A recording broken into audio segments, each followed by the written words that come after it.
ನರ್ಮದಾಳ ಮನಸ್ಸಿನಲ್ಲಿ ಅಸೂಯೆಯ ಕಿಚ್ಚು ಜ್ವಾಲೆಯಾಗಿ ಉರಿಯುತ್ತಿತ್ತು. ಅವಳು ಅಡುಗೆ ಮನೆಯ ಪಾತ್ರೆಗಳನ್ನು ಬದಿಗೊತ್ತಿ ಯಾರಿಗೂ ತಿಳಿಯದಂತೆ ತನ್ನ ಬ್ಯಾಗ್ ಪ್ಯಾಕ್ ಮಾಡಿಕೊಂಡಳು. ಮನೆಯವರೆಲ್ಲರೂ ಗಾಢ ನಿದ್ರೆಯಲ್ಲಿದ್ದಾಗ ನರ್ಮದಾ ಸದ್ದಿಲ್ಲದೆ ಮನೆಯಿಂದ ಹೊರಬಂದಳು. ಅವಳ ತಲೆಯಲ್ಲಿ ಇದ್ದಿದ್ದು ಒಂದೇ ಉದ್ದೇಶ, ಅದ್ವೈತ್ ಮತ್ತು ಧನ್ಯ ಒಟ್ಟಿಗೆ ಇರಬಾರ್ದು. ಅವಳು ಟ್ಯಾಕ್ಸಿ ಮಾಡಿಕೊಂಡು ನೇರವಾಗಿ ಫಾರ್ಮ್ ಹೌಸ್ ಕಡೆಗೆ ಹೊರಟಳು. ದಾರಿಯುದ್ದಕ್ಕೂ ಅವಳು ಅಂದುಕೊಳ್ಳುತ್ತಿದ್ದಳು, ಧನ್ಯ, ನೀನು ಅದ್ವೈತ್ನ ಪ್ರೀತಿ ಮಾಡ್ತೀನಿ ಅಂತ ಅನ್ಕೊಂಡಿದ್ದೀಯ. ಆ ಫಾರ್ಮ್ ಹೌಸ್ನಲ್ಲೂ ನಿನಗೆ ನೆಮ್ಮದಿ ಇಲ್ಲದ ಹಾಗೆ ಮಾಡ್ತೀನಿ ನೋಡು. ಬೆಳಿಗ್ಗೆ ತಂಪು ಗಾಳಿ ಬೀಸುತ್ತಿತ್ತು. ಅದ್ವೈತ್ ಮತ್ತು ಧನ್ಯ ಫಾರ್ಮ್ ಹೌಸ್ನ ಮುಂದಿನ ಜಗುಲಿಯಲ್ಲಿ ಕುಳಿತು ಕಾಫಿ ಕುಡಿಯುತ್ತಾ ಪ್ರಕೃತಿಯ ಸೌಂದರ್ಯವನ್ನು ಸವಿಯುತ್ತಿದ್ದರು. ಅಷ್ಟರಲ್ಲಿ ಗೇಟಿನ ಮುಂದೆ ಟ್ಯಾಕ್ಸಿ ಬಂದು ನಿಂತಿತ್ತು. ಅದರಿಂದ ಇಳಿದ ನರ್ಮದಾಳನ್ನು ಕಂಡು ಇಬ್ಬರು ದಂಗಾದರು. ಅದ್ವೈತ್ ಕೋಪದಿಂದ ಎದ್ದು ನಿಂತು, ನರ್ಮದಾ, ನೀನು ಇಲ್ಲಿಗೆ ಯಾಕೆ ಬಂದೆ? ನಿನಗೆ ಅಗ್ನಿ ನಿವಾಸದಲ್ಲೇ ಇರೋಕೆ ಹೇಳಿದ್ದೆ ಅಲ್ವಾ? ನರ್ಮದಾ ಅಳುಬಾಕ ಮುಖ ಮಾಡಿಕೊಂಡು, ಅದ್ವೈತ್ ಪ್ಲೀಸ್, ನನ್ನನ್ನು ತಪ್ಪಾಗಿ ತಿಳಿಯಬೇಡಿ. ಅತ್ತೆ ಮತ್ತು ಅದಿತಿ ನನ್ನ ಮನೆಯಲ್ಲಿ ತುಂಬ ಕಾಟ ಕೊಡ್ತಿದ್ದಾರೆ. ನನಗೆ ಅಲ್ಲಿ ಉಸಿರುಗಟ್ಟಿದ ಹಾಗೆ ಆಗ್ತಿದೆ. ಅದಕ್ಕೆ ನಿನ್ನ ಹತ್ತಿರ ಕ್ಷಮೆ ಕೇಳೋಕೆ ಬಂದೆ. ನೀನು ಇಲ್ಲದ ಮನೆಯಲ್ಲಿ ನನಗೂ ಇರೋಕೆ ಆಗ್ತಾ ಇಲ್ಲ. ಧನ್ಯ ಮೌನವಾಗಿ ನರ್ಮದಾಳ ಮುಖವನ್ನೇ ನೋಡುತ್ತಿದ್ದಳು. ನರ್ಮದಾಳ ಕಣ್ಣಲ್ಲಿ ಕಣ್ಣೀರು ಇತ್ತು. ಆದರೆ ಅದು ಪ್ರಾಯಶ್ಚಿತ್ತದಲ್ಲ, ಅದು ಹೊಸ ಸಂಚಿನ ಮುನ್ನುಡಿಯಾಗಿತ್ತು. ನರ್ಮದಾ ಮೆಲ್ಲನೆ ಧನ್ಯಾಳ ಹತ್ತಿರ ಹೋಗಿ ಅವಳ ಕೈ ಹಿಡಿದುಕೊಂಡು, ನರ್ಮದಾ, ಧನ್ಯ, ನನ್ನನ್ನು ಕ್ಷಮಿಸ್ಬಿಡು. ಶ್ರೇಯ ಮತ್ತು ಅತ್ತೆ ಮಾತು ಕೇಳಿ ನಾನು ನಿನಗೆ ತುಂಬ ನೋವು ಕೊಟ್ಟೆ. ನನಗೆ ಈಗ ಜ್ಞಾನೋದಯವಾಗಿದೆ. ನೀವಿಬ್ಬರೂ ಇಲ್ಲಿ ಇರುವಾಗ ನನಗೂ ಒಂದು ಮೂಲೆಯಲ್ಲಿ ಇರೋಕೆ ಜಾಗ ಕೊಡಿ. ನಾನು ಕೆಲಸದವಳ ಥರ ಇರ್ತೀನಿ, ಪ್ಲೀಸ್. ಧನ್ಯಾಳ ಮುಗ್ಧ ಮನಸ್ಸು ಕರಗುತ್ತಿತ್ತು. ಆದರೆ ಅದ್ವೈತ್ಗೆ ನರ್ಮದಾಳ ಮೇಲೆ ನಂಬಿಕೆ ಇರಲಿಲ್ಲ. ಅದ್ವೈತ್, ನೋಡು ನರ್ಮದಾ, ನಿನ್ನ ಮಾತುಗಳನ್ನು ನಂಬೋ ಸ್ಥಿತಿಯಲ್ಲಿ ನಾನಿಲ್ಲ. ನೀನು ಇಲ್ಲಿರೋದು ನಮಗೆ ಇಷ್ಟ ಇಲ್ಲ. ಆದರೆ ಧನ್ಯ ಮಧ್ಯ ಪ್ರವೇಶಿಸಿದಳು. ಅದ್ವೈತ್, ಪಾಪ, ಅವಳು ಇಷ್ಟು ದೂರ ಬಂದಿದ್ದಾಳೆ. ಒಂದೇ ಒಂದು ಅವಕಾಶ ಕೊಡೋಣ, ಅವಳು ಬದಲಾಗಿದ್ದಾಳೆ ಅನಿಸುತ್ತೆ ಅಂದಳು. ಧನ್ಯಾಳ ಈ ದಯೆಯೇ ನರ್ಮದಾಗೆ ಬೇಕಿದ್ದ ಮೊದಲ ಗೆಲುವು. ನರ್ಮದಾ ಫಾರ್ಮ್ ಹೌಸ್ ಒಳಗೆ ಕಾಲಿಟ್ಟ ತಕ್ಷಣ ಅವಳ ದೃಷ್ಟಿ ಇಬ್ಬರ ರೂಮಿನ ಮೇಲೆ ಇತ್ತು. ಅವಳು ಮನದಲ್ಲೇ ಅಂದುಕೊಂಡಳು, ಧನ್ಯ, ನೀನು ನನಗೆ ಈ ಮನೆಯ ಒಳಗೆ ಜಾಗ ಕೊಟ್ಟು ದೊಡ್ಡ ತಪ್ಪು ಮಾಡಿದೆ. ಈಗ ನೋಡು ಅದ್ವೈತ್ ಕಣ್ಣಲ್ಲೇ ನಿನ್ನನ್ನು ಹೇಗೆ ಕೆಡಿಸ್ತೀನಿ ಅಂತ. ಅತ್ತ ಅಗ್ನಿ ನಿವಾಸದಲ್ಲಿ ಬೆಳಿಗ್ಗೆ ನರ್ಮದಾ ಕಾಣದಿದ್ದಾಗ ಅದಿತಿ ಮತ್ತು ತ್ರಿಲೋಕ್ ಗಾಬರಿಯಾದರು. ತ್ರಿಲೋಕ್ ತಕ್ಷಣ ಅದ್ವೈತ್ಗೆ ಫೋನ್ ಮಾಡಿದನು. ನರ್ಮದಾ ಫಾರ್ಮ್ ಹೌಸ್ ಒಳಗೆ ಕಾಲಿಟ್ಟ ಕ್ಷಣದಿಂದಲೇ ಅಲ್ಲಿನ ಗಾಳಿಯಲ್ಲಿ ಒಂದು ರೀತಿಯ ಉದ್ವಿಗ್ನತೆ ಶುರುವಾಯಿತು. ಧನ್ಯ ಅವಳನ್ನು ನಂಬಿ ಒಳಗೆ ಕರೆದುಕೊಂಡರೆ ಅದ್ವೈತ್ ಮಾತ್ರ ಅವಳ ಪ್ರತಿಯೊಂದು ನಡೆಯನ್ನು ಅನುಮಾನದಿಂದಲೇ ಗಮನಿಸುತ್ತಿದ್ದ. ತ್ರಿಲೋಕ್, ಅಣ್ಣಯ್ಯ, ನರ್ಮದಾ ಮನೆಯಲ್ಲಿ ಇಲ್ಲ. ಅವಳು ಬೆಳ್ಳಂ ಬೆಳಿಗ್ಗೆ ಯಾರಿಗೂ ಹೇಳದೆ ಮಾಯವಾಗಿದ್ದಾಳೆ. ಅವಳು ಖಂಡಿತ ನಿನ್ನ ಹತ್ತಿರಕ್ಕೆ ಬಂದಿರುತ್ತಾಳೆ. ಅವಳ ಮಾತು ನಂಬಬೇಡ. ಅವಳ ತಲೆಯಲ್ಲಿ ಏನೋ ದೊಡ್ಡ ಪ್ಲಾನ್ ನಡೀತಿದೆ. ಅದ್ವೈತ್ ಗಂಭೀರವಾಗಿ, ಗೊತ್ತು ತ್ರಿಲೋಕ್, ಅವಳು ಈಗಾಗಲೇ ಇಲ್ಲಿಗೆ ಬಂದು ಇಳಿದಿದ್ದಾಳೆ. ಧನ್ಯಾಳ ಮುಗ್ಧತೆಯನ್ನು ಬಳಸಿಕೊಂಡು ಮನೆಯೊಳಗೂ ಬಂದಿದ್ದಾಳೆ. ಆದರೆ ನೀನು ಗಾಬರಿ ಆಗಬೇಡ. ನಾನು ಅವಳ ಮೇಲೆ ಒಂದು ಕಣ್ಣು ಇಟ್ಟಿರ್ತೀನಿ. ಸಂಜೆ ಹೊತ್ತಿಗೆ ನರ್ಮದಾ ಅಡುಗೆ ಮನೆಯಲ್ಲಿ ಧನ್ಯಾಗೆ ಸಹಾಯ ಮಾಡುವಂತೆ ನಟಿಸುತ್ತಾ ಮೆಲ್ಲಗೆ ವಿಷಯ ತೆಗೆದಳು. ನರ್ಮದಾ, ಧನ್ಯ, ಅದ್ವೈತ್ ಯಾಕೋ ತುಂಬ ಸೈಲೆಂಟ್ ಆಗಿದ್ದಾನೆ ಅಲ್ವಾ? ನೀವಿಬ್ಬರು ಇಲ್ಲಿಗೆ ಬಂದ ಮೇಲೆ ಅವನು ನಿನ್ನ ಹತ್ತಿರ ಸರಿಯಾಗಿ ಮಾತಾಡ್ತಿದ್ದಾನಾ? ಯಾಕೋ ಅವನ ಮನಸ್ಸಿನಲ್ಲಿ ಇನ್ನೂ ಆ ಆಫೀಸ್ ಪ್ರಾಜೆಕ್ಟ್ ಲೀಕ್ ಆಗಿರೋ ಬೇಜಾರು ಇದ್ದಂತಿದೆ. ಅಷ್ಟಕ್ಕೂ ಆ ಫೋಟೋಗಳು ಸುಳ್ಳು ಅಂತ ಅವನೇನೋ ಹೇಳಿದ. ಆದರೆ ಅವನ ಒಳಗಿನ ಗಂಡಸು ಅದನ್ನ ಪೂರ್ತಿಯಾಗಿ ನಂಬಿದ್ದಾನ ಅನ್ನೋದೇ ಡೌಟು. ಧನ್ಯ ಮೌನವಾದಳು. ನರ್ಮದಾಳ ಈ ಮಾತು ಅವಳ ಮನಸ್ಸಿನಲ್ಲಿ ಒಂದು ಸಣ್ಣ ಸಂಶಯದ ಮುಳ್ಳನ್ನು ಚುಚ್ಚಿದಂತಾಯಿತು. ರಾತ್ರಿ ಅದ್ವೈತ್ ತನ್ನ ಲ್ಯಾಪ್ಟಾಪ್ನಲ್ಲಿ ಕೆಲಸ ಮಾಡುತ್ತಿದ್ದಾಗ ನರ್ಮದಾ ಬೇಕೆಂತಲೇ ಸಡಿಲವಾದ ಉಡುಪಿನಲ್ಲಿ ಅವನ ರೂಮ್ನ ಹತ್ತಿರ ಸುಳಿದಾಡಿದಳು. ಅದ್ವೈತ್ಗೆ ಕಾಫಿ ತಂದು ಕೊಡುವ ನೆಪದಲ್ಲಿ ಅವನ ಹತ್ತಿರ ಹೋಗಿ ಕುಳಿತುಕೊಳ್ಳಲು ಪ್ರಯತ್ನಿಸಿದಳು. ನರ್ಮದಾ, ಅದ್ವೈತ್, ತುಂಬ ಕೆಲಸ ಮಾಡಬೇಡ, ಸುಸ್ತಾಗುತ್ತೆ. ಧನ್ಯ ನಿನಗೆ ಕೊಡೋ ಕಾಫಿ ನಿನಗೆ ಇಷ್ಟ ಆಗಲ್ಲ ಅಂತ ನಾನೇ ಪ್ರೀತಿಯಿಂದ ಮಾಡಿಕೊಂಡು ಬಂದಿದ್ದೀನಿ. ಅದ್ವೈತ್ ಅವಳನ್ನು ತೀಕ್ಷ್ಣವಾಗಿ ನೋಡಿ, ನರ್ಮದಾ, ನನಗೆ ಧನ್ಯ ಕೊಡೋ ಕಾಫಿನೇ ಇಷ್ಟ. ನೀನು ಮೊದಲು ನಿನ್ನ ಮಿತಿ ತಿಳ್ಕೊ. ಈ ನಾಟಕ ಇಲ್ಲಿ ನಡೆಯಲ್ಲ ಎಂದು ಗದರಿಸಿದನು. ಅದೇ ಸಮಯದಲ್ಲಿ ಧನ್ಯ ಅಲ್ಲಿಗೆ ಬಂದಾಗ ನರ್ಮದಾ ಬೇಕಂತಲೇ ಅದ್ವೈತ್ನ ಕಾಲಿಗೆ ಎಡವಿ ಬೀಳುವಂತೆ ನಟಿಸಿ ಅವನನ್ನು ಹಿಡಿದುಕೊಂಡಳು. ದೂರದಿಂದ ನೋಡುವವರಿಗೆ ಅವರಿಬ್ಬರು ಆಪ್ತವಾಗಿದ್ದಾರೆ ಎನ್ನುವಂತೆ ಆ ದೃಶ್ಯ ಕಂಡಿತು. ಧನ್ಯ ಕೈಯಲ್ಲಿದ್ದ ಹೂವಿನ ಕುಂಡ ಕೆಳಗೆ ಬಿದ್ದು ಒಡೆಯಿತು. ಅವಳ ಕಣ್ಣಲ್ಲಿ ನೀರು ತುಂಬಿಕೊಂಡಿತು. ನರ್ಮದಾ ತಕ್ಷಣ ಎದ್ದು ನಿಂತು, ಅಯ್ಯೋ ಧನ್ಯ, ಸಾರಿ, ಕಾಲು ಜಾರಿತು. ಅದ್ವೈತ್ ನನ್ನನ್ನು ಹಿಡಿದುಕೊಂಡ್ರು ಅಷ್ಟೇ ಎಂದು ಕುಹಕವಾಗಿ ನಕ್ಕಳು. ಧನ್ಯ ಏನೂ ಮಾತನಾಡದೆ ಅಲ್ಲಿಂದ ಓಡಿ ಹೋದಳು. ನರ್ಮದಾ ಮುಖದಲ್ಲಿ ಗೆಲುವಿನ ನಗೆ ಇತ್ತು.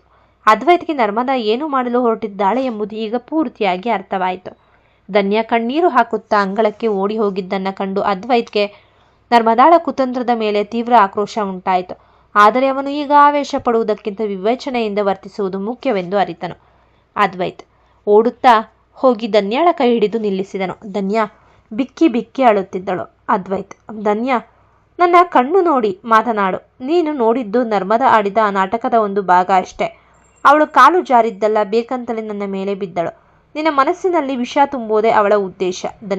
ಧನ್ಯ, ನನಗೆ ಗೊತ್ತಿಲ್ಲ ಅದ್ವೈತ್. ಅವಳು ಇಲ್ಲಿಗೆ ಬಂದಾಗಿನಿಂದ ನನಗೆ ಏನು ಭಯ ಆಗ್ತಿದೆ. ನೀವು ಅವಳನ್ನು ಇಷ್ಟಪಡ್ತೀರಾ ಅನ್ನೋ ಅನುಮಾನ ನನಗಿಲ್ಲ. ಆದರೆ ಅವಳು ನಮ್ಮ ಮಧ್ಯೆ ಗೋಡೆ ಕಟ್ಟುತ್ತಿದ್ದಾಳೆ. ಅದ್ವೈತ್ ತಕ್ಷಣ ತನ್ನ ಫೋನ್ ತೆಗೆದು ಫಾರ್ಮ್ ಹೌಸ್ನ ಹಾಲ್ನಲ್ಲಿ ಅಳವಡಿಸಿದ್ದ CCTV ಕ್ಯಾಮ್ರಾದ ಲೈವ್ ಫುಟೇಜ್ ಅನ್ನು ಧನ್ಯಾಗೆ ತೋರಿಸಿದನು. ಅದರಲ್ಲಿ ನರ್ಮದ ಯಾರೂ ಇಲ್ಲದ ಸಮಯ ನೋಡಿ ಅದ್ವೈತ್ ರೂಮಿನ ಹತ್ತಿರ ಹೋಗಿ ಬೇಕಂತಲೇ ಎಡವಿ ಬಿಡುವಂತೆ ನಟಿಸಿದ್ದು ಸ್ಪಷ್ಟವಾಗಿ ಕಂಡಿತ್ತು. ಸತ್ಯ ತಿಳಿದ ಧನ್ಯಾಳಿಗೆ ನರ್ಮದಾಳ ಕುತಂತ್ರ ಕಂಡು ಮೈ ಜುಮ್ ಎಂದಿತು. ಅವಳು ಇಷ್ಟು ಕೆಳಮಟ್ಟಕ್ಕೆ ಇಳಿತಾರಾ ಎಂದು ಧನ್ಯ ಬೆಚ್ಚಿಬಿದ್ದಳು. ಅಷ್ಟರಲ್ಲೇ ಫಾರ್ಮ್ ಹೌಸ್ನ ಗೇಟ್ನ ಬಳಿ 2 ಗಾಡಿಗಳು ಬಂದು ನಿಂತವು. ಕಾರ್ನಿಂದ ಸಮರ್ಥ್ ಮತ್ತು ತ್ರಿಲೋಕ್ ಇಳಿದು ವೇಗವಾಗಿ ಒಳಗೆ ಬಂದರು. ಅವರ ಮುಖದಲ್ಲಿ ತೀವ್ರ ಗಾಂಭೀರ್ಯವಿತ್ತು. ತ್ರಿಲೋಕ್, ಅಣ್ಣಯ್ಯ, ನಾವು ಬರೋದು ಲೇಟ್ ಆಯಿತು ಅನ್ಸುತ್ತೆ. ಈ ನರ್ಮದಾ ಇಲ್ಲಿ ಏನಾದರೂ ಕಿರಿಕ್ ಮಾಡಿದ್ಲಾ? ಸಮರ್ಥ್, ಅತ್ತಿಗೆ ಭಯ ಪಡಬೇಡಿ. ಈ ನರ್ಮದಾ ಫಾರ್ಮ್ ಹೌಸ್ಗೆ ಬಂದಿರೋದು ಅತ್ತೆ ಮತ್ತು ಶ್ರೇಯಳ ಪ್ಲಾನ್ ಪ್ರಕಾರವೇ. ಅವರ ಸಂಭಾಷಣೆಯನ್ನು ನಾವು ಕೇಳಿಸಿಕೊಂಡಿದ್ದೇವೆ. ನರ್ಮದಾ ಇಲ್ಲಿಗೆ ಬಂದಿದ್ದು ಕ್ಷಮೆ ಕೇಳೋಕ್ಕಲ್ಲ, ನಿನ್ನ ಮತ್ತು ಅದ್ವೈತ್ ನಡುವೆ ಬಿರುಕು ಮೂಡಿಸಿ ನಿನ್ನನ್ನು ಅಲ್ಲಿಂದ ಓಡಿಸೋಕೆ. ಸಮರ್ಥ್ ಮತ್ತು ತ್ರಿಲೋಕ್ ಬಂದದನ್ನು ಕಂಡು ನರ್ಮದಾ ಮನೆಯ ಒಳಗೆ ಅಡಗಿಕೊಳ್ಳಲು ಯತ್ನಿಸಿದಳು. ಆದರೆ ತ್ರಿಲೋಕ್ ಅವಳನ್ನು ಹೊರಗೆ ಕರೆತಂದನು. ತ್ರಿಲೋಕ್, ನೋಡು ನರ್ಮದಾ, ನಿನ್ನ ಆಟ ಇಲ್ಲಿಗೆ ಮುಗಿಯಿತು. ನೀನು ಅದ್ವೈತ್ ಹತ್ರ ಹೋಗಿ ಬೀಳೋ ನಾಟಕ ಮಾಡಿದ್ದನ್ನು CCTVಯಲ್ಲೇ ನೋಡಿದ್ದೇವೆ. ಜೊತೆಗೆ ಅತ್ತೆ ಜೊತೆ ನೀನು ಮಾಡಿರೋ ಡೀಲ್ ಬಗ್ಗೆಯೂ ನಮಗೆ ಗೊತ್ತಿದೆ. ಮರ್ಯಾದೆಯಿಂದ ಇಲ್ಲಿಂದ ಹೊರಡು, ಇಲ್ಲ ಅಂದರೆ ಪೊಲೀಸರಿಗೆ ಒಪ್ಪಿಸಬೇಕಾಗತ್ತೆ. ಜಗನ್ನಾಥ್ ಅವರು ಕೂಡ ಅಲ್ಲಿಗೆ ಫೋನ್ ಮಾಡಿ ನರ್ಮದಾಳನ್ನು ಕೂಡಲೇ ಅಲ್ಲಿಂದ ಕಳುಹಿಸಿ, ಅವಳು ಅಗ್ನಿ ನಿವಾಸದ ಮರ್ಯಾದೆ ಕಳೆಯುತ್ತಿದ್ದಾಳೆ ಎಂದು ಅದ್ವೈತ್ಗೆ ತಿಳಿಸಿದರು. ನರ್ಮದಾ ಅಸಹಾಯಕಳಾಗಿ ಅವಮಾನಿತಳಾಗಿ ಅಲ್ಲಿಂದ ಹೊರಟು ಹೋದಳು. ಧನ್ಯ ಈಗ ಪೂರ್ತಿಯಾಗಿ ನಿರಾಳವಾಗಿದ್ದಳು. ಅದ್ವೈತ್, ನೋಡು ಧನ್ಯ, ಇನ್ಮೇಲೆ ನಮ್ಮ ಮಧ್ಯೆ ಯಾವುದೇ ಅನುಮಾನಕ್ಕೆ ಜಾಗ ಇಲ್ಲ. ಸಮರ್ಥ್ ಮತ್ತು ತ್ರಿಲೋಕ್ ಬಂದಿದ್ದು ನಮಗೆ ಶಕ್ತಿಯನ್ನು ಕೊಟ್ಟಿದೆ. ಇವತ್ತೇ ಈ ಫಾರ್ಮ್ ಹೌಸ್ನ ನಾವೆಲ್ಲರೂ ಸೇರಿ ಒಂದು ಸಣ್ಣ ಹಬ್ಬ ಮಾಡೋಣ. ಆ ನರ್ಮದಾ ಹೋದದ್ದಕ್ಕೆ ಇದೇ ನಮ್ಮ ಸೆಲೆಬ್ರೇಷನ್. ಧನ್ಯ ನಗುತ್ತಾ ಎಲ್ಲರಿಗೂ ಅಡುಗೆ ಮಾಡಲು ಮುಂದಾದಳು. ಫಾರ್ಮ್ ಹೌಸ್ನಲ್ಲಿ ಮತ್ತೆ ಸಡಗರ ತುಂಬಿತ್ತು. ನರ್ಮದಾ ಅವಮಾನಿತಳಾಗಿ ಫಾರ್ಮ್ ಹೌಸ್ನಿಂದ ಹೊರಬಿದ್ದ ವಿಷಯ ತಿಳಿಯುತ್ತಿದ್ದಂತೆ ತಾರಾ ಅತ್ತೆ ಹಜಾರದಲ್ಲಿ ಹೌಹಾರಿ ಕುಳಿತರು. ತಾರಾ ಅತ್ತೆ, ಅಯ್ಯೋ ದೇವ್ರೆ, ಈ ನರ್ಮದಾ ಇಷ್ಟು ದಡ್ಡಳ? CCTV ಇರುತ್ತೆ ಅಂತ ಗೊತ್ತಿಲ್ವೇ ಅವಳಿಗೆ? ಈಗ ಅದ್ವೈತ್ ಕಣ್ಣಲ್ಲಿ ಅವಳು ಮಾತ್ರವಲ್ಲ, ಅವಳ ಪರವಾಗಿ ನಿಂತಿದ್ದ ನಮ್ಮ ಮರ್ಯಾದೆಯೋ ಮಣ್ಣು ಪಾಲಾಯಿತು. ಈಗ ಜಗನ್ನಾಥ್ ಅವರು ನನ್ನನ್ನು ಸುಮ್ಮನೆ ಬಿಡಲ್ಲ. ಶ್ರೇಯ ಹಲ್ಲು ಕಚ್ಚುತ್ತಾ, ಅತ್ತೆ, ನರ್ಮದಾ ಗೆಲ್ಲಲ್ಲ ಅಂತ ನನಗೆ ಮೊದಲೇ ಅನಿಸಿತ್ತು. ಆದರೆ ಅದ್ವೈತ್ ಮತ್ತು ಧನ್ಯ ಹೀಗೆ ಒಂದಾಗ್ತಾರೆ ಅಂತ ನಾನು ಊಹಿಸಿರಲಿಲ್ಲ. ಇಷ್ಟು ದಿನ ನಾವು ಮಾಡಿದ ಪ್ಲಾನ್ ಎಲ್ಲ ಉಲ್ಟಾ ಹೊಡಿತಿದೆ. ಆ ಅದಿತಿ ಅಂತೂ ನಮ್ಮನ್ನ ಮನೆಯಲ್ಲಿ ಬದುಕೋಕೆ ಬಿಡಲ್ಲ ಇನ್ಮೇಲೆ. ಇತ್ತ ಅದಿತಿಗೆ ವಿಷಯ ತಿಳಿಯುತ್ತಿದ್ದಂತೆ ಅವಳು ಕುಣಿದು ಕುಪ್ಪಳಿಸಿದಳು. ತಕ್ಷಣ ಅಡುಗೆ ಮನೆಗೆ ಹೋಗಿ ತಾರಾ ಅತ್ತೆ ಮತ್ತು ಶ್ರೇಯಳ ಮುಂದೆ ಜಯಶಾಲಿಯಂತೆ ಬಂದು ನಿಂತಳು. ಅದಿತಿ, ಏನಾಯ್ತು ಶ್ರೇಯ ಅಕ್ಕ, ನಿಮ್ಮ ಮಿಷನ್ ಫಾರ್ಮ್ ಹೌಸ್ ಏನಾಯ್ತು? ಪಾಪ ನರ್ಮದಾ ಅಕ್ಕ ಅಲ್ಲಿ CCTV ಕ್ಯಾಮ್ರಾ ಮುಂದೆ ಹೀರೋಯಿನ್ ಆಗೋಕ್ಕೆ ಹೋಗಿ ಈಗ ವಿಲನ್ ಥರ ಹೊರಗಡೆ ಬಂದಿದ್ದಾರಂತೆ. ನಮ್ಮ ಅಣ್ಣ ಅತ್ತಿಗೆ ಪ್ರೀತಿ ಮುಂದೆ ನಿಮ್ಮ ಕುತಂತ್ರ ಯಾವತ್ತೂ ಗೆಲ್ಲಲ್ಲ ಅಂತ ಇವಾಗಲಾದರೂ ಅರ್ಥ ಆಯ್ತಾ? ಅದಿತಿ ಅಲ್ಲಿಗೆ ನಿಲ್ಲಿಸಲಿಲ್ಲ. ಈ ಗೆಲುವನ್ನು ಆಚರಿಸಲು ಹೊಸದೊಂದು ಐಡಿಯಾ ಮಾಡಿದ್ಲು. ಅದಿತಿ, ಸಂತೋಷದ ಸುದ್ದಿ ಬಂದಿದೆ. ಹಾಗಾಗಿ ಇವತ್ತು ಇಡೀ ಮನೆಗೆ ನೀವಿಬ್ಬರೇ ಸೇರಿ ಹೋಳಿಗೆ ಮಾಡಬೇಕು. ಒಬ್ಬಟ್ಟು ಸಿದ್ಧವಾಗುವವರೆಗೂ ಯಾರೂ ಕೂಡ ಅಡುಗೆಯ ಮನೆಯಿಂದ ಆಚೆ ಬರುವ ಹಾಗಿಲ್ಲ. ಇದು ನನ್ನ ಅಣ್ಣ ಅತ್ತಿಗೆ ಗೆದ್ದಿದ್ದಕ್ಕೆ ನೀವು ಕೊಡಬೇಕಾದ ಪಾರ್ಟಿ. ಅಷ್ಟರಲ್ಲಿ ಜಗನ್ನಾಥ್ ಅವರು ಅಲ್ಲಿಗೆ ಬಂದು ತಾರಾಳನ್ನು ತದೆಕಚ್ಚಿತದಿಂದ ನೋಡಿದರು. ಅವರ ಮೌನವೇ ತಾರಾಳಿಗೆ ಬೆವರುವಂತೆ ಮಾಡಿತ್ತು. ಜಗನ್ನಾಥ್, ನೋಡು ತಾರಾ, ನಿನ್ನ ಮಗಳನ್ನ ಅದ್ವೈತ್ಗೆ ಮದುವೆ ಮಾಡಿಸೋಕೆ ಹೋಗಿ ಇವತ್ತು ಅವಳನ್ನ ಬೀದಿಗೆ ತಂದಿದ್ದೀಯಾ. ಇನ್ಮೇಲೆ ನರ್ಮದಾ ಈ ಮನೆಗೆ ಬರೋ ಹಾಗಿಲ್ಲ. ನೀನು ಅವಳ ಪರವಾಗಿ ಮಾತಾಡೋ ಹಾಗಿಲ್ಲ. ಅದಿತೆ ಹೇಳಿದ ಹಾಗೆ ಮನೆ ಕೆಲಸ ಮಾಡಿಕೊಂಡ್ರೋ ಇರ್ರಿ, ಇಲ್ಲ ಅಂದರೆ ನಿನ್ನ ಬ್ಯಾಗ್ ಪ್ಯಾಕ್ ಮಾಡ್ಕೊ. ಅತ್ತ ಫಾರ್ಮ್ ಹೌಸ್ನಲ್ಲಿ ಅದ್ವೈತ್, ಧನ್ಯ, ಸಮರ್ಥ್ ಮತ್ತು ತ್ರಿಲೋಕ್ ಸೇರಿ ಸಣ್ಣ ಪಾರ್ಟಿ ಮಾಡಿದರು. ಸಮರ್ಥ್ ಲೀಲಾಗೆ ವಿಡಿಯೋ ಕಾಲ್ ಮಾಡಿ ಮನೆಯಲ್ಲಿ ನಡೆದ ಕಾಮಿಡಿ ಸನ್ನಿವೇಶಗಳನ್ನು ವಿವರಿಸುತ್ತಿದ್ದ. ಧನ್ಯ, ಅದಿತಿ ಮನೆಯಲ್ಲಿ ಅವರಿಬ್ಬರನ್ನ ಚೆನ್ನಾಗಿ ಆಡಿಸ್ತಿದ್ದಾಳೆ ಅನಿಸುತ್ತೆ ಅಲ್ವಾ? ಅದ್ವೈತ್ ನಗುತ್ತಾ, ಅವಳು ನಮ್ಮ ಫ್ಯಾಮಿಲಿಯ ಸೈನ್ಯ ಇದ್ದ ಹಾಗೆ ಧನ್ಯ. ಇವತ್ತಿನಿಂದ ಅಗ್ನಿ ನಿವಾಸದಲ್ಲಿ ಹೊಸ ಗಾಳಿ ಬೀಸುತ್ತೆ.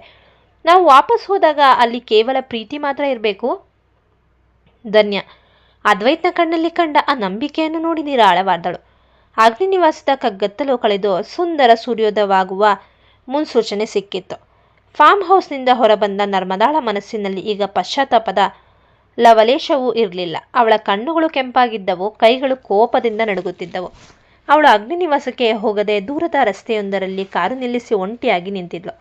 ನರ್ಮದಾ ಮನದಲ್ಲೇ, ಧನ್ಯ, ಗೆದ್ದೆ ಅಂದುಕೊಂಡಿದ್ದೀಯಾ ಅಲ್ವಾ? ಅದ್ವೈತ್ನ ಪ್ರೀತಿ ನಿನಗೆ ಸಿಕ್ಕಿರಬಹುದು, ಆದರೆ ಈ ನರ್ಮದಾ ಕಳೆದುಕೊಂಡಿರೋ ಒಂದೊಂದು ಹನಿ ಕಣ್ಣೀರಿಗೂ ನೀನು ಬೆಲೆ ತೆರಲೇಬೇಕು. ನನ್ನನ್ನು ಈ ಸ್ಥಿತಿಗೆ ತಂದಿರೋ ನಿನ್ನನ್ನು ನೆಮ್ಮದಿಯಾಗಿರೋಕೆ ನಾನು ಬಿಡಲ್ಲ. ಅಗ್ನಿನಿವಾಸದ ಮರ್ಯಾದೆ ಮಣ್ಣು ಪಾಲಾಗೋ ದಿನ ಹತ್ತಿರದಲ್ಲಿದೆ. ಅವಳ ಕೋಪ ಈಗ ಕೇವಲ ಧನ್ಯಾಳ ಮೇಲಷ್ಟೇ ಅಲ್ಲ, ತನಗೆ ಬೆಂಬಲ ನೀಡಿದ ಇಡೀ ಕುಟುಂಬದ ಮೇಲಿತ್ತು. ಅವಳು ಯಾವುದೋ ಒಂದು ದೊಡ್ಡ ಸ್ಫೋಟಕ್ಕೆ ಕಾಯುತ್ತಿರುವ ಜ್ವಾಲಾಮುಖಿಯಂತೆ ಕುದಿಯುತ್ತಿದ್ದಳು. ಹತ್ತ ಫಾರ್ಮ್ ಹೌಸ್ನಿಂದ ಅದ್ವೈತ್, ತ್ರಿಲೋಕ್ ಮತ್ತು ಸಮರ್ಥ್ ಒಂದೇ ಕಾರಿನಲ್ಲೇ ಅಗ್ನಿನಿವಾಸದ ಗೇಟ್ನ ಒಳಗೆ ಬಂದರು. ಅವರ ಹಿಂದೆ ಧನ್ಯ ಕೂಡ ಇದ್ದಳು. ಮನೆ ಬಿಟ್ಟು ಹೋಗಿದ್ದ ಮನೆಯ ಗಂಡು ಮಕ್ಕಳು ಒಟ್ಟಿಗೆ ವಾಪಸ್ ಬಂದಿದ್ದನ್ನು ಕಂಡು ಸಾವಿತ್ರಿಯವರ ಕಣ್ಣು ತುಂಬಿ ಬಂದವು. ಅದಿತಿ ಖುಷಿಯಿಂದ ಆರತಿ ತಟ್ಟೆ ಹಿಡಿದು, ಅಮ್ಮ ನೋಡಿ, ನಮ್ಮ ಮನೆಯ ಶಕ್ತಿಗಳೆಲ್ಲ ವಾಪಸ್ ಬಂದಿದ್ದಾರೆ. ಇವತ್ತು ಈ ಅಗ್ನಿನಿವಾಸಕ್ಕೆ ಹಬ್ಬದ ಕಳೆ ಬಂದಿದೆ. ಅದ್ವೈತ್ ಗಂಭೀರವಾಗಿ ಹೆಜ್ಜೆ ಇಡುತ್ತಾ ಒಳ ಬಂದನು. ತ್ರಿಲೋಕ್ ಮತ್ತು ಸಮರ್ಥ್ ಅವನ ಇಕ್ಕೆಲಗಳಲ್ಲಿ ಸೈನ್ಯದಂತೆ ನಿಂತಿದ್ದರು. ತಾರಾ ಅತ್ತೆ ಮತ್ತು ಶ್ರೇಯ ಅವರನ್ನು ಎದುರಿಸಲಾಗದೆ ತಲೆ ತಗ್ಗಿಸಿ ನಿಂತಿದ್ದರು. ಅದ್ವೈತ್ ಯಾರೊಂದಿಗೂ ಮಾತನಾಡದೆ ನೇರವಾಗಿ ದೇವರ ಕೋಣೆಗೆ ಹೋಗಿ ನಮಸ್ಕರಿಸಿದನು.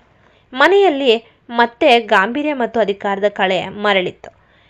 ಕೆರೆಯ ಏರಿಯ ಮೇಲೆ ತಂಗಾಳಿ ಬೀಸುತ್ತಿತ್ತು.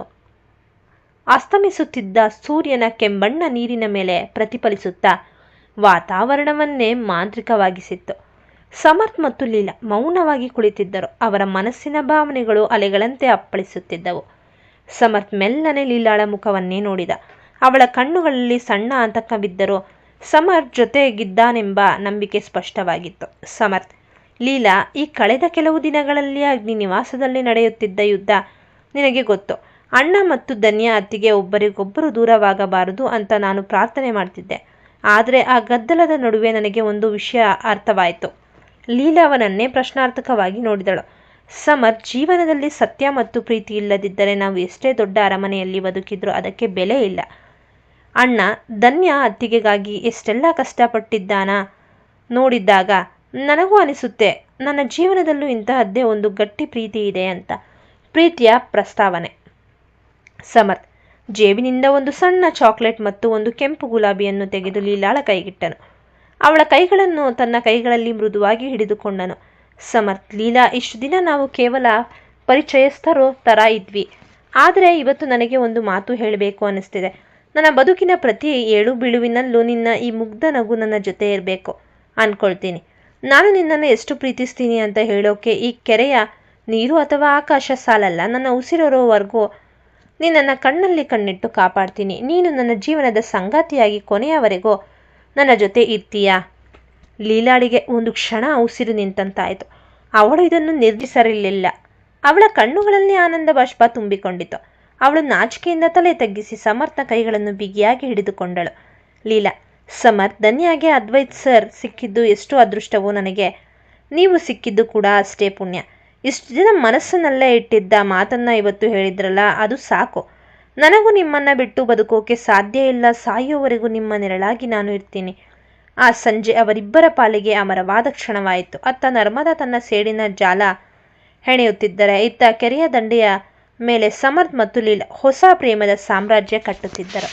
ಈ ಕತೆ ನಿಮಗೆ ಇಷ್ಟವಾಗಿದ್ದಲ್ಲಿ ನಮ್ಮ ಚಾನಲ್ಗೆ ಸಬ್ಸ್ಕ್ರೈಬ್ ಮಾಡಿ, ಶೇರ್ ಮಾಡಿ ಮತ್ತು ಕಮೆಂಟ್ ಮಾಡಿ. ಧನ್ಯವಾದಗಳು.